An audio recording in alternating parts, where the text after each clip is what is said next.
Welcome to Charting Cryptos, Commodities, and Currencies. We're going to jump first into cryptocurrencies. We'll start with the 24-hour-a-day Bitcoin chart. We can see where Bitcoin on that last up move, which was initiated the week beginning the 19th of June, sort of took the whole amount out that first week, then slid sideways and slowly started tracking down. Last week was a big down week. This week, a red spinning top still below on the 24-hour-a-day Bitcoin chart. Now, this is different than XBTF, which is the ETF that's traded on the stock exchange. This is Bitcoin itself. You can see that it's a red spinning top still below that weekly trend line, although this last 2 days did pop up. You can see this is the 24-hour-a-day, so every 195 minutes. You can see back on Tuesday where it popped up and has since rolled over below the trend line. So that's where we are on Bitcoin. Some weakness in the down move. We'll see how it continues to move throughout the week. We look at where we are on Ethereum. It's still below its trend line. Again, some indecision there too. You can see where that 2-day popped up. And we'll keep an eye on these cryptocurrencies to see if indeed they're going to be changing direction and moving up. So far, a little iffy. What do we see going on with Bitwise 10 Crypto Fund Index? As we say every week, this is the top 10 cryptocurrencies weighted per market share. And we basically see a green doji right there spinning just there, barely on the weekly trend line. We see where the 2 days punched up through it. We'll keep an eye on things and see how the week continues to progress. Now, we'll leave cryptocurrencies in a bit of a Twitter, we'll say, trying to figure out which way to go. And we will go on to commodities. We'll start first with the United States Gas Fund. After gas ran up for several weeks, it's been slowly devolving. Now, if you drive a gas-powered car, or you buy groceries at the store that may be delivered based upon that, or diesel fuel, it's nice to see fuel prices backing off some. That's good to see. We'll continue to keep an eye as we move out of summer, with, of course, the end of summer officially when we have the holiday this weekend.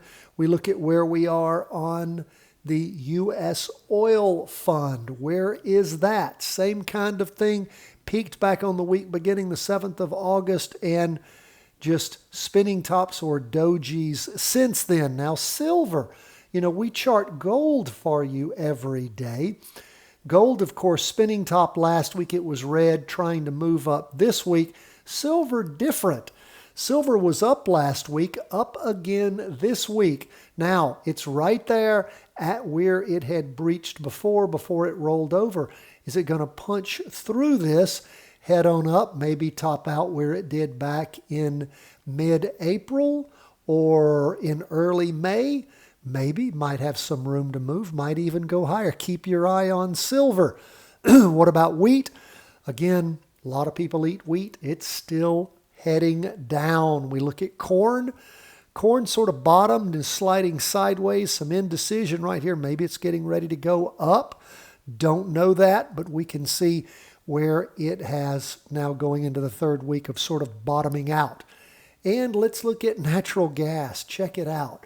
Remember all the panic we heard about gas, and remember it topping off most recently back a year ago in August of 2022. Going to be going into the winter. Things are going to be terrible. And then it just rolled over down about midwinter, rolls over down again, and has just stayed down. And that's pretty much where things still are with natural gas. And hopefully they'll stay down.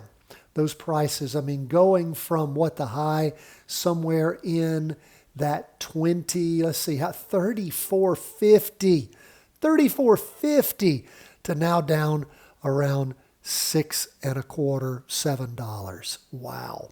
Okay, let's move on out of commodities and we'll go into currencies. We saw where the currency started popping up back in mid-June and then pretty much topped around the 10th to the 17th. Beginning, though, those are the Mondays beginning each week, the 10th and the 17th. We saw the euro top. Since then, been moving down. We saw the Swiss franc top, again, around that same time period, and move over, start moving down still. We saw the yen, again, come down, pop up a little bit those 2 weeks, and then roll back over, heading down.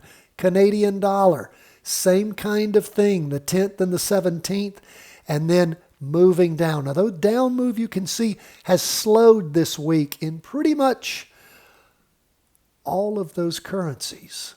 So we'll keep an eye and see if they're going to start taking off again. That is where we are. I love covering cryptos, commodities, and currencies for you each and every week. Why? Because they give us a realistic look at what's going on with real things in the world. How are the cryptocurrencies holding up? How are the commodities? These are things people eat, consume, use. Businesses use them, whether it's copper, whether it's foodstuffs like corn or wheat or coffee, whether it's things like heavy metals like silver. All of that gives us some ideas to what's going on with those real assets across the world. And then, of course, lastly, looking at the currencies, the euro, the yen, the British pound, the Swiss franc, Canadian dollar, Australian dollar. Those kind of things, again, give us real world ideas as to what's going on internationally. So appreciate you being with us. If you're not a Patreon supporter, want to support the work that we do here, easy to become one. One of the first and biggest things we give you is Options Made Simple, the Charting Wealth Way 3-part series. Think about it. It's the only way you're going to get it, and we're happy to share it. Plus, you get once a week our 20 weekly vertical crossovers. You get early access to this charting cryptos, commodities, and currencies. And you get the 3-wave trades, which are our curated, optionable, liquid option, liquid stocks that we track that are fun for you to watch, practice, trade, and learn. God bless, my friends. All the best from the whole team at Charting Wealth World Headquarters.